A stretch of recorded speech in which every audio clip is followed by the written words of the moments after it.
وہ انگریز کی بندوق کی نوک پر تھا، ہمیشہ اس کے لیے شوٹ آؤٹ کے آرڈر ہو چکے تھے کہ جہاں بھی قاسم نانوتوی نظر آ جائے شوٹ کر دیا جائے، جہاں بھی دکھائی دے پکڑ کر کے جیل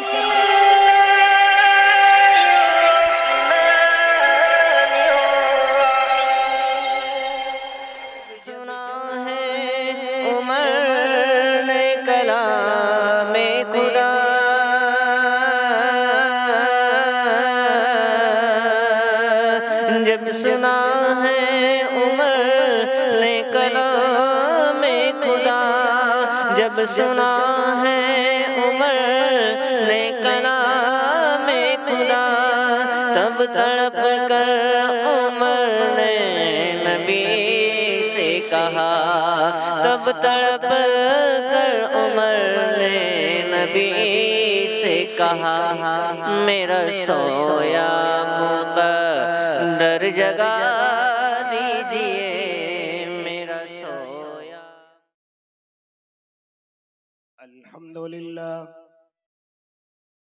الحمدللہ نحمده ونستعینه ونستغفره ونؤمن به ونتوکل علیہ ونعوذ باللہ من شرور انفسنا ومن سیئات اعمالنا، من يهده الله فلا مضل له ومن يضلله فلا هادي له، ونشهد أن لا إله إلا الله وحده لا شريك له، ونشهد أن سيدنا وحبيبنا وشفيعنا وسندنا ومولانا محمد أرسله بالحق بشيرا ونذيرا وداعيا إلى الله بإذنه وسراجا منيرا، وصلى الله تعالى على خير خلقه محمد وعلى آله وأصحابه وأزواجه وذرياته وسلم تسليما كثيرا كثيرا. أما بعد فأعوذ بالله من الشيطان الرجيم. بسم الله الرحمن الرحيم. حميم والكتاب المبين إنا أنزلناه في ليلة مباركة. وقال تعالى لقد كان لكم في رسول الله أسوة حسنة. وقال النبي صلى الله عليه وسلم إنما بعثت معلما. صدق الله العظيم وصدق رسوله النبي الكريم، ونحن على ذلك من الشاهدين والشاكرين، والحمد لله رب العالمين.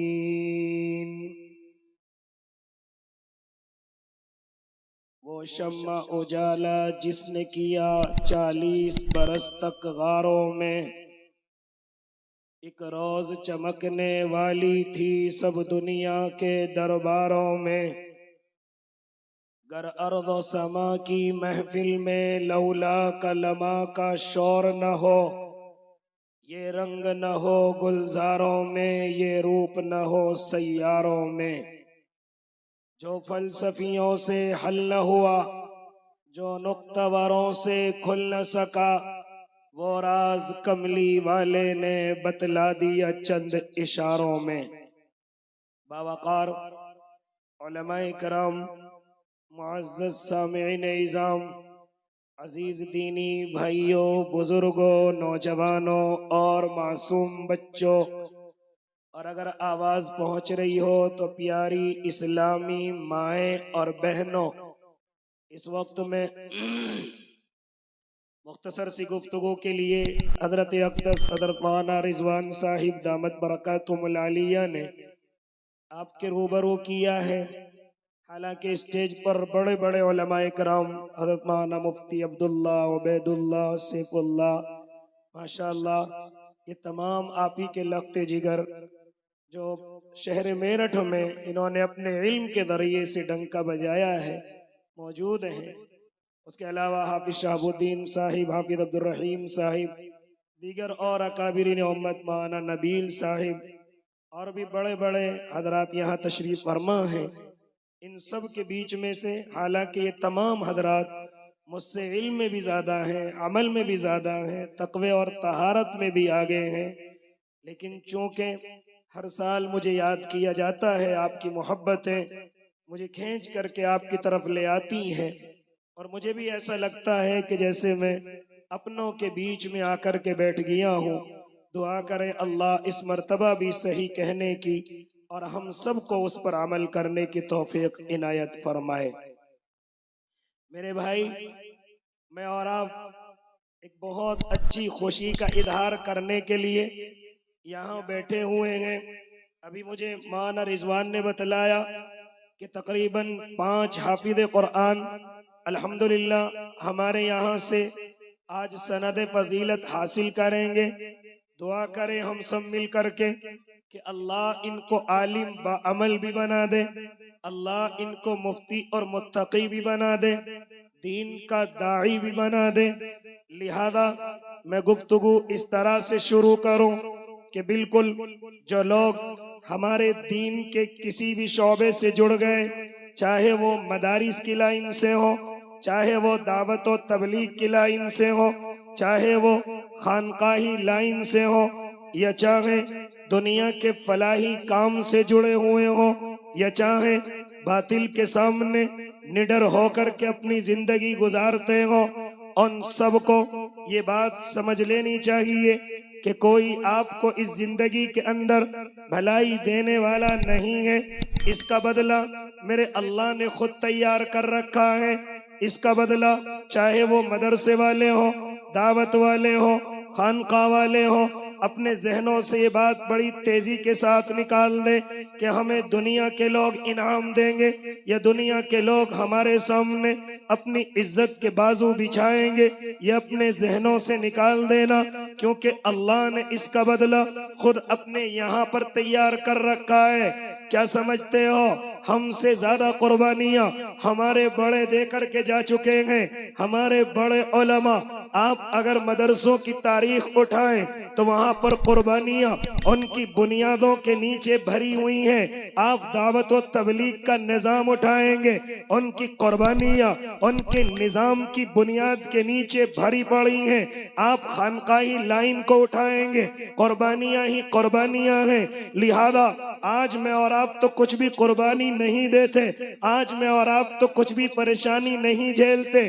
او اللہ کے نیک بندو، آؤ تمہیں بتلاتا چلو، دارالعلوم کی بنیاد رکھی گئی 1866 کے اندر۔ کوئی فضا ایسی خوشگوار نہیں تھی، بلکہ جس نے اس بنیاد کو رکھا ہے وہ انگریز کی بندوق کی نوک پر تھا۔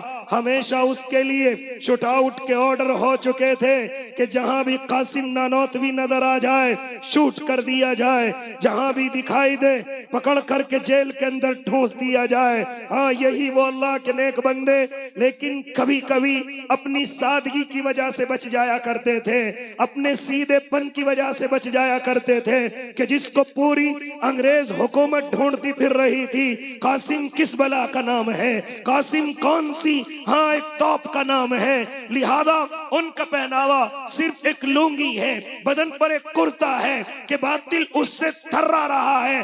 نام تو سب جانتے تھے لیکن شکل سے کوئی نہیں پہچانتا تھا۔ کبھی کبھی مولانا قاسم اگر انگریز کے سامنے آ جاتے، لطیفہ مشہور ہے، ایک دفعہ انگریز کے سامنے آئے ہیں، انگریز ڈھونڈتا ہوا قریب پہنچا اور حضرت سے معلوم کیا، ارے تم نے قاسم کو کہیں دیکھا ہے، قاسم کو تم نے کہیں دیکھا ہے؟ حضرت جہاں کھڑے ہوئے تھے وہاں سے ذرا سا ہٹ گئے اور کہنے لگے ابھی تو یہیں کھڑے ہوئے تھے، یہ جملہ انہوں نے استعمال کیا. او اللہ کے نیک بندو، اس طریقے سے وقت کے یہ اللہ والے اس طریقے سے بچ جایا کرتے ہیں. ہاں یہ مانا قاسم نانوتوی کہ جن کی عورتوں نے اپنے سونے اور چاندی اتار کر کے، اپنے ہیرے اور جواہرات اتار کر کے، معصوم بچیوں نے اپنے پیٹوں پر پتھر باندھ کر کے، یہاں تک کہ پڑھنے والے طلبہ نے روزے رکھ کر کے، بھوکے رہ کر کے اس دارالعلوم کی بنیاد کو رکھا ہے، تب جا کر کے پوری دنیا میں اس کا فیض پہنچ رہا ہے.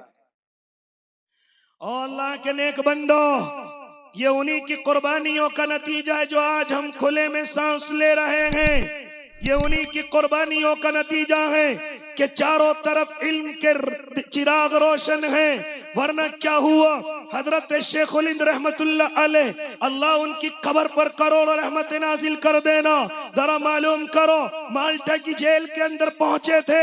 ہاں وہی شیخ الہند رحمت اللہ علیہ جب آخری زمانے کے اندر جھک کر کے چلنے لگے تھے، جس طریقے سے آج آپ نے زیادہ عمر والے لوگوں کو دیکھا ہوگا کہ وہ مڑ کر کے چلنے لگتے ہیں، حضرت شیخ الہند آخری عمر میں ایسے ہی چلنے لگے تھے. لیکن جیسے انگریز نظر آتا، جیسے انگریز دکھائی دیتا، آپ کھڑے ہو جاتے اور سینہ تان کر کے چلنے لگتے. کوئی معلوم کرنے والا معلوم کرتا، حضرت شیخ الہند آپ ایسے چلتے ہیں کہ آپ مڑے رہتے ہیں، لیکن جیسے ہی انگریز تمہارے سامنے آتا ہے آپ سینہ تان کر کے چلنے لگتے ہیں. جانتے ہو کیا فرمایا تھا؟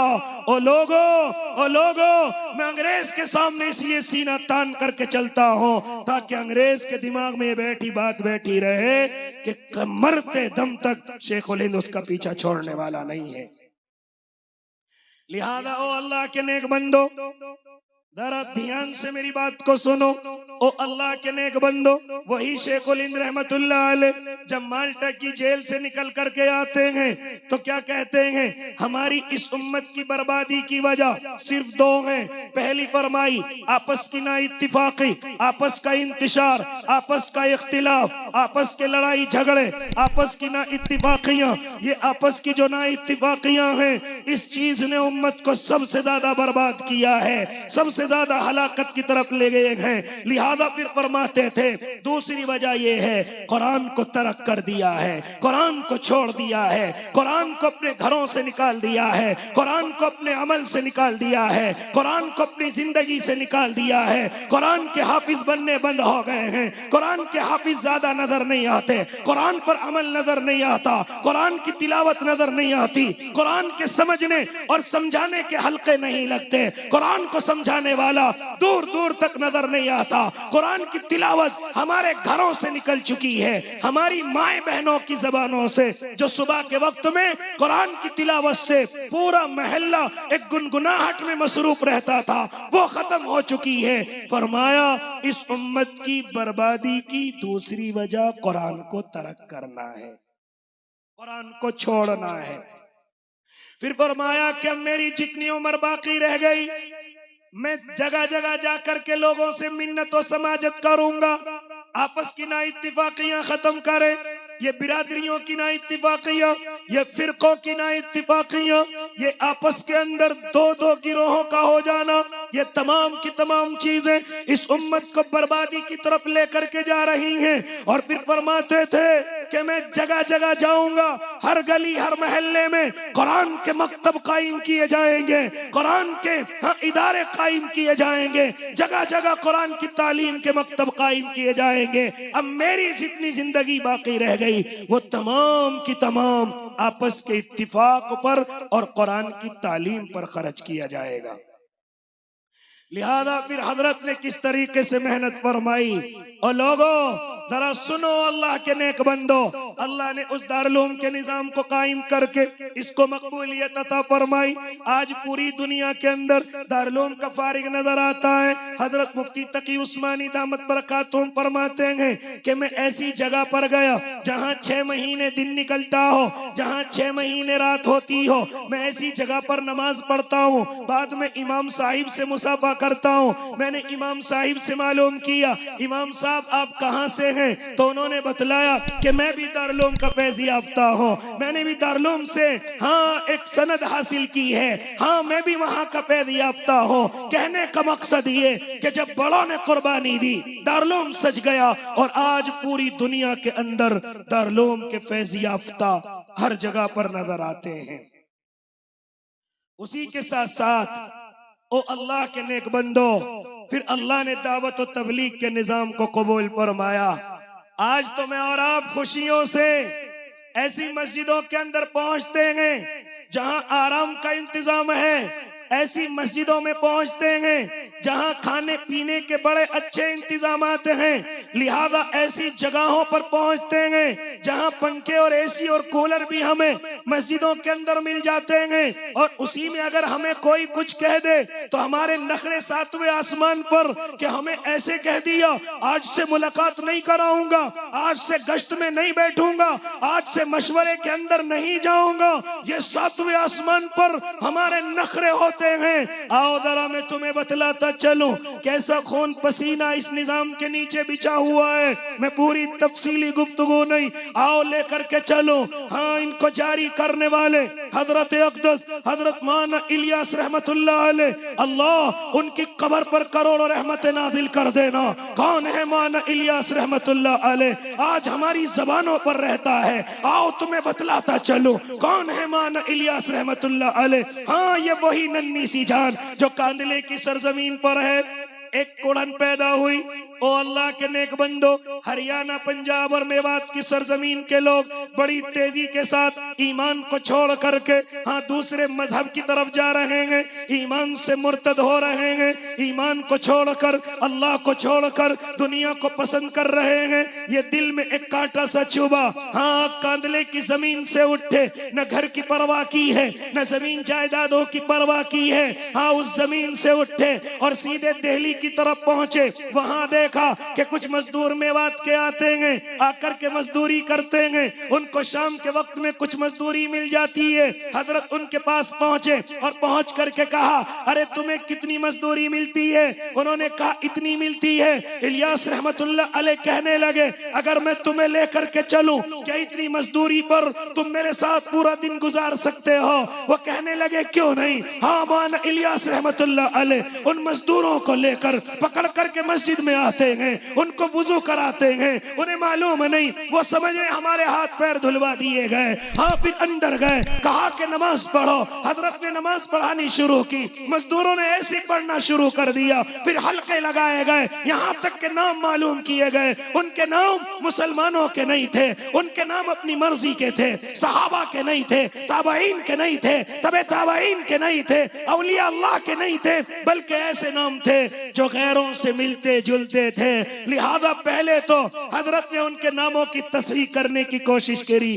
جب شام ہو گئی ان کے ہاتھوں میں مزدوری دی اور کہا پھر تم صبح پھر میرے پاس مزدوری لینے آ جانا۔ گھر گئے، ہاتھ منہ دھلے ہوئے ہیں، لوگوں نے معلوم کیا آج بڑے صاف نظر آ رہے ہو، کہاں سے مزدوری کر کے آئے ہو؟ کہتے ہم ایک بیوقوف آدمی ملا تھا۔ بیوقوف آدمی، او اللہ کے بندو اتنی محنت دین کے لیے کر جاؤ کہ لوگ مجھے اور آپ کو بیوقوف کہنے لگے، لوگ مجھے اور آپ کو دیوانہ کہنے لگے، لوگ مجھے اور آپ کو پاگل کہنے لگے۔ جانتے ہو یہ کس کی سنت ہے؟ یہ میرے آقا کی سنت ہے۔ میرے آقا اتنی محنت کر کے گئے کہ مکے والے طائف والے آپ کو پاگل اور دیوانہ کہنے لگے تھے۔ لہذا او اللہ کے نیک بندو، حضرت مولانا الیاس رحمت اللہ علیہ کے تعلق سے ان مزدوروں نے کہا کہ ایک بیوقوف سا آدمی ملا، ہمیں مسجد کے اندر لے گیا، ہمارے ہاتھ پیر دھلوائے اور ہم سے اٹھک بیٹھک لگوائی، کوئی کتاب بھی پڑھ کر کے سنا رہا تھا، کچھ سکھا بھی رہا تھا۔ وہ ایسے مسلمان تھے کہ انہیں معلوم نہیں کہ انہیں نماز سکھائی گئی ہے، انہیں وضو سکھایا گیا ہے، انہیں کتاب کی تعلیم سکھائی گئی ہے، لیکن انہیں کچھ معلوم نہیں۔ وہ صبح کے وقت پھر آ جاتے ہیں۔ آج تو ہم راضی ہوتے ہیں، اگر ملاقاتوں پر بھی جائیں تو لوگ ناشتہ لے کر کے تیار کھڑے رہتے ہیں، اگر گشت کے لیے جائیں تو لوگ ہمارا استقبال کرتے ہیں، اگر ہم اپنی جماعت لے کر کے کہیں پہنچ جائیں تو دعوت والوں کے نمبر نہیں آتے ہیں۔ آج اتنی خوشحالی، آج اتنی میری میری اور آپ کی فراوانی، اور پھر بھی ہم یہ کہتے ہیں، ہاں پھر بھی یہ کہتے ہیں کہ ہم یہ کام نہیں کریں گے، بڑے تانے سننے پڑتے ہیں، بڑی سننی پڑتی ہے۔ ارے تم تو کچھ بھی نہیں سنتے۔ تمہیں بتاتا چلو، مولانا الیاس رحمت اللہ علیہ جب اپنی مسجد سے نکلے ہیں، کھیتوں کے اندر گئے ہیں، باغات کے اندر گئے ہیں، لوگوں کے معلوم کیا کہاں بیٹھتا ہے، فلاں بیٹھک میں بیٹھتا ہے، کہاں رہتا ہے، ہاں فلاں باغ میں کام کرتا ہے، وہیں پر پہنچے ہیں۔ اور کئی دفعہ کے واقعات یہ ہیں کہ ان کو مار کر کے وہاں سے بھگایا گیا ہے۔ آپ کو معلوم نہیں، معلوم کرنا ہے میاں جی موسیٰ کون ہیں، جنہوں نے سب سے پہلا ڈنڈا مار کر اپنے کھیت سے حضرت کو بھگایا تھا۔ لیکن ڈنڈا لگنے کے بعد بھی حضرت کہہ رہے تھے، او موسیٰ تو مجھے کتنا ہی مار لے لیکن تجھے میری بات سننی پڑے گی۔ کہاں تک تمہیں او اللہ کے نیک بندو، آج تو ذرا سی باتیں مجھ سے اور آپ سے برداشت نہیں ہوتی۔ آج تو ذرا سی اگر کسی کی زبان سے کوئی لفظ نکل جائے وہ مجھ سے اور آپ سے برداشت نہیں ہوتا۔ معلوم کرو حضرت مولانا الیاس رحمت اللہ علیہ کے تعلق سے، وہ بتلائیں گے کہ جب مسجد کے اندر بیٹھ جاتے، مزدوری دینے کے پیسے ختم ہو گئے، حالانکہ لوگ جڑتے چلے گئے، لیکن کہاں سے جڑتے، کیا ہوتا، پورا پورا دن کھانے کا کوئی انتظام نہیں، پورے دن پینے کا کوئی انتظام نہیں۔ حضرت پھر صبح سحری میں اٹھتے اور فرماتے، ہو لوگوں کیا فائدہ پورے دن بھوکے رہتے ہیں، چلو روزہ رکھ لیا جائے۔ سحری کے وقت اٹھتے ہیں، سحری میں کوئی کھانے کا انتظام نہیں۔ آج تو ہماری سحریوں میں سوئیاں بھی رہتی ہیں، تازہ روٹیاں اور کھانے رہتے ہیں، لیکن مولانا الیاس رحمت اللہ علیہ کے تعلق سے مورخ لکھتا ہے کہ کوئی بھی چیز کھانے کی نہ ہوتی تھی، آپ صرف پانی منگواتے اور منگوا کر کے اس کو اللہ کا نام لے کر کے پی لیتے۔ وہ اللہ کے نیک بندو، پورا دن اسی بھوک اور پیاس میں، اسی روزے کی شدت میں، جب شام ہوتی تو پھر بھی دسترخوان پر کچھ نہ ہوتا۔ آپ کی مسجد کے صحن میں ایک گولر کا پیڑ ہوا کرتا ہے، آپ اپنے خادم کو حکم دیتے ہیں، او جا اس گولر سے کچھ گولر توڑ کر کے لے آ۔ ہاں وہی گولر کہ جن کو جانور بھی کھانا پسند نہیں کرتا ہے، ہاں وہی گولر کہ جن کو بچے کبھی کبھی شوق سے کھاتے ہوئے نظر آتے ہیں۔ دسترخوان بچھا دیا گیا، وہاں پر گولر لا کر کے رکھ دیے گئے، وہاں پر ذرا سا نمک بھی چھڑک دیا گیا، اور بسم اللہ پڑھو اور اپنے اللہ کے روزے کو مکمل کرو۔ اس طرح سے پریشانیوں کے ساتھ یہ وقت گزرا۔ کسی نے کان میں آ کر کے کہا، حضرت کاندھلے کی آپ کی زمینیں جائیدادیں غیر مسلم اس پر قبضہ کر رہے، ساری زمینیں قبضے میں لے لی ہیں، فلا جاٹ نے فلا گوجر نے اس زمین کو قبضہ لیا ہے۔ جانتے ہو کیا فرماتے تھے؟ زمینوں کی پرواہ نہیں ہے، زمینیں تو ساری چلی جائیں مجھے کوئی پرواہ نہیں، مکان لٹ جائیں کوئی پرواہ نہیں، پرواہ ہے صرف اس چیز کی کہ اللہ کا بندہ بغیر اللہ کا نام لیے اس دنیا سے جا رہا ہے۔ یہ کون ہے؟ جب اتنی پریشانیاں زندگی کے اندر آئی، ایک مرتبہ اپنی محترمہ کو بلایا اور بلا کر کے کہا، او شہزادی تم تو اچھے خاصے مالدار سے گھر سے ہو، تم میرے ساتھ کیوں اپنا وقت برباد کر رہی ہو؟ لو میں تمہیں طلاق دیتا ہوں، اگر چاہو تو نکل جاؤ اور جا کر کے کسی اچھے گھرانے میں نکاح کر لو، ہاں اچھے گھر جا کر کے اچھی زندگی گزارو، کیوں میرے ساتھ تم بھی پریشان ہو، کیوں بھوکی پیاسی رہتی ہو؟ جانتے ہو محترمہ اپنی ایک کوٹری سی میں گئی ہیں اور جا کر کے پرانا کپڑا لے کر کے آئی، حضرت کے سامنے کھول کر کے رکھ دیا اور فرمایا، حضرت یہ زیورات میرے ماں باپ نے مجھے دیے تھے، ہاں میری تمنا یہ تھی کہ میں اس کو اپنی بیٹیوں پر خرچ کروں، اپنی اولادوں پر خرچ کروں، لیکن تمہاری دین کی اس محنت کو اور قربانیوں کو دیکھ کر میں ان کو بھی نہ رکھ سکی، لو یہ بھی تمہارے دین کے لیے قربان ہے، لو یہ بھی تمہاری محنت کے لیے قربان ہے۔ او اللہ کے نیک بندو، اگر میں اور آپ اللہ کے دین سے جڑے ہوئے ہیں تو ذرا تیار ہو جاؤ، تانے تو سننے پڑیں گے، تیار ہو جاؤ، برائیاں تو سننی پڑیں گی، اور جب کل اللہ میری اور آپ کی بخشش کرے گا اور پردوں کے پیچھے لے جائے گا تو میرا اللہ دو جملے کہے گا۔ ایک جملہ یہ ہوگا، اے علماء کی جماعت میں نے تمہیں اپنا علم، اور دوسرا جملہ اپنا حلم اس لیے نہیں دیا تھا کہ آج میں تمہاری پکڑ کروں، علم بھی اسی لیے دیا تھا بخشش کروں، اور حلم برداشت کی قوت بھی اس لیے دی تھی کہ آج تمہاری بخشش کر دو۔ اس لیے میرے بھائی مایوس نہ ہوا کرو.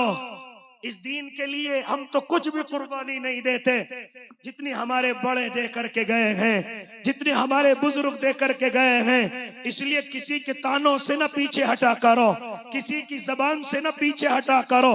اللہ کی قسم جب بھی ایک جملہ تمہیں سننے کو ملے سمجھ لینا اللہ نے ترقی بڑھائی ہے, سمجھ لینا اللہ ترقی دے رہا ہے. حضرت اقدس حضرت مولانا مفتی فاروق صاحب رحمت اللہ علیہ جو میرٹھ کے اندر رہتے تھے فرماتے تھے, اور لوگوں جب تک تم دین کے کام سے جڑے رہو گے اور لوگ تمہیں برا کہتے رہیں سمجھ لینا تمہاری ترقی ہو رہی ہے, تمہاری ترقی ہو رہی ہے. اور جس دن تمہیں لوگ برا کہنا شروع بند کر دیں تو سمجھ لینا کہ تم میں نفاق آ چکا ہے. ہاں اگر حق کہو گے برائی تو سننی پڑے گی, سچ کہو گے برائی تو سننی پڑے گی, کیونکہ پتھر اسی درخت کو مارے جاتے ہیں جس پر کچھ پھل لگا ہوا ہوتا ہے, ورنہ خالی درختوں پر کوئی پتھر نہیں مارتا. اس لیے اللہ نے تمہیں علم دیا ہے, دین پھیلانے کی طاقت دی ہے. اسی طرح اور دعوت و تبلیغ والوں اللہ نے تمہیں صلاحیت دی ہے, دین پھیلانے کی قوت دی ہے. اس لیے لوگ تمہیں تانے دے کر برا کہہ کر تمہارے دل کو تکلیف پہنچا کر اللہ کی قسم تمہیں راستے سے ہٹانا چاہتے ہیں تاکہ دین کمزور ہو جائے, تاکہ شریعت کمزور ہو جائے, تاکہ دین پھیلنا بند ہو جائے. اس لیے او اللہ کے نیک بندو آؤ میں اور آپ مل کر کے, اگر اللہ نے مجھے اور آپ کو دین کے کسی شعبے سے قبول کیا ہے, تبلیغ سے قبول کیا ہے, خانقاہ سے قبول کیا ہے, تو اپنے اللہ کا شکر ادا کرو. کیا میرے آقا کو تانے نہیں دیے گئے؟ کیا آقا کو مجنون نہیں کہا گیا؟ کیا آقا کو جادوگر نہیں کہا گیا؟ کیا آقا کو پاگل دیوانہ نہیں کیا گیا؟ کیا آقا کے سامنے آقا کے چچا کئی مرتبہ یہ کہنے کے لیے آئے او بھتیجے اپنی جان پر رحم کھا لے, بتا تجھے کیا چاہیے, بتا تجھے اگر مالداری چاہیے ہم دینے کے لیے تیار ہیں, تجھے گھر چاہیے ہم دینے کے لیے تیار ہیں, خوبصورت لڑکی چاہیے مدینے کی لڑکی تیرے قدموں میں بچھا دی جائیں گی, بتا تجھے کیا چاہیے, اپنے مشن سے ہٹ جا. لیکن کیا فرمایا تھا میرے آقا نے؟ چچا کان کھول کر کے سن لو, اگر یہ لوگ میرے ایک ہاتھ میں سورج رکھ دیں اور دوسرے ہاتھ میں چاند رکھ دیں پھر بھی محمد اپنے مشن سے پیچھے نہیں ہٹے گا. آج ہم ذرا سی بات سن کر کے اپنے قدموں کو پیچھے ہٹانے کی کوشش کرتے ہیں. برداشت کرو, جتنا برداشت کرو گے اللہ اتنے اس دین کو آگے بڑھائے گا, اللہ اتنے اس شریعت کو آگے بڑھائے گا. تو انشاءاللہ برداشت کریں گے نا بھائی. اللہ نے مدرسے سے جوڑا, میں علماء سے بھی کہتا ہوں بے فکر ہو جائیں, یہ تنخواہیں تمہارا بدلہ نہیں ہے, یہ صرف تمہاری ضرورت کی چیزیں ہیں, یہ ہدیے تمہارا بدلہ نہیں ہے. رب کعبہ کی قسم تمہارا بدلہ اللہ لے کر کے تیار کھڑا ہے, میرے اللہ کے پاس ہے تمہارا بدلہ.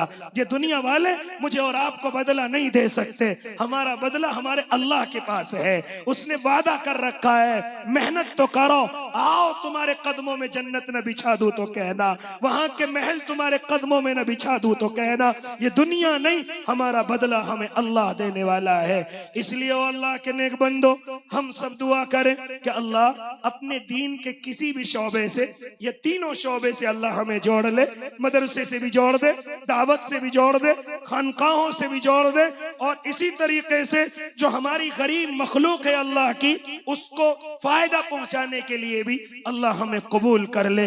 کیونکہ ایک شعبہ وہ بھی ہے جو غریبوں کو فائدہ پہنچاتے ہیں, گھر بنواتے ہیں, دوائی کے انتظام کرتے ہیں, بچیاں جوان ہو جائیں ان کے نکاحوں کے انتظام کرتے ہیں, غریب ہو یتیم ہو ان کے گھروں کا انتظام کرتے ہیں, بے قصور جیلوں میں بند ہیں ان کو نکلوا کر کے لاتے ہیں. یہ بھی ایک بڑا شعبہ ہے, یہ بھی ایک بڑی ضرورت کی چیز ہے. اللہ ہمیں اس سے بھی جوڑ دے. کریں گے نا انشاءاللہ, اپنے مدرسوں سے محبت کریں گے, دعوت کے ساتھیوں سے بھی محبت کریں گے, خانقاہوں میں بھی اپنا وقت لگائیں گے, اور اللہ کی غریب مخلوق کا بھی خیال کریں گے. اسی طریقے سے میرے بھائی آپ ہر سال میرے ذریعے سے اپنے مدرسے کا تعاون کرتے ہیں, ہر سال آپ میرے ہاتھوں میں اپنے مدرسے کا تعاون دیتے ہیں, اور میں بھی خوش ہو کر کے آپ کو دعا دیتا ہوں اور امید کرتا ہوں کہ انشاءاللہ میری دعا کو میرا اللہ قبول ضرور کرے گا. کہ آج بھی کوئی اللہ کا بندہ بیٹھا ہوا ہے جو میرے ذریعے سے اپنے مدرسے کا تعاون کرے گا؟ میرے ہاتھوں کے ذریعے سے اپنے مدرسے کو تعاون دے گا. کیا کوئی آج بھی ایسا اللہ کا نیک بندہ بیٹھا ہوا ہے؟ اگر کوئی ہو تو آئے جلدی سے کھڑا ہو کر. دیکھتا ہوں کون میرا بھائی سب سے پہلے شروعات کرتا ہے.